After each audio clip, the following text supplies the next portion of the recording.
ఇక బులెటిన్ లో మరో బ్రేకింగ్ న్యూస్ చూస్తున్నాం. భద్రాద్రి కొత్తగూడెం జిల్లా బూర్గంపాడు మండలంలో అక్రమ ఇసుక రవాణా అయితే యథేచ్ఛగా సాగుతోంది.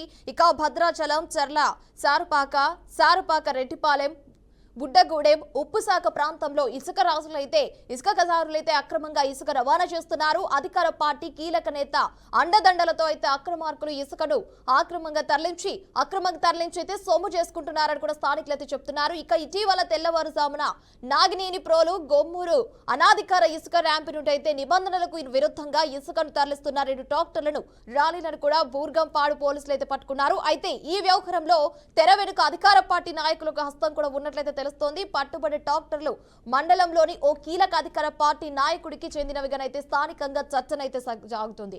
బూర్గంపాడు మండలంలో అక్రమ ఇసుక స్థావరాలపై నిరంతరం దాడులు కూడా నిర్వహిస్తున్నామని ఎస్ఐ మేడ ప్రసాద్ స్పష్టం చేశారు. అక్రమ రవాణాను పూర్తిగా అరికట్టేందుకు ప్రజలైతే సహకరించాలని చెప్పారు. బూర్గంపాడు ఎస్ఐ ప్రసాద్ని మాట్లాడుతున్నాను.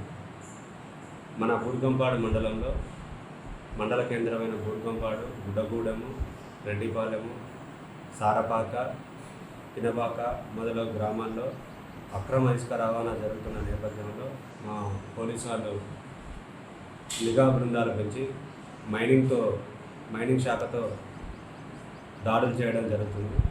ఇటీవల కాలంలో కూడా పలు చోట్ల ట్రాక్టర్లను పట్టుకొని సీజ్ చేయడం జరిగింది. అదేవిధంగా ఇంకేదన్నా కూడా ఇన్ఫర్మేషన్ ఉంటే మా పోలీసు వారికి సమాచారం ఇస్తే తప్పకుండా వచ్చి పట్టుకుంటాము. అలాగే ఆంధ్ర నుంచి బూర్గంపాడుకు వచ్చే అక్రమ ఇసుక రవాణా అరికట్టడానికి ఈ రోజు నుంచి బూర్గంపాడులో చెక్ పోస్ట్ కూడా ఓపెన్ చేయడం జరుగుతుంది.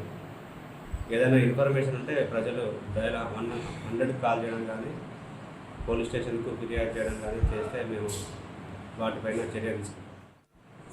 బూర్గంపాడు ఎస్ఐ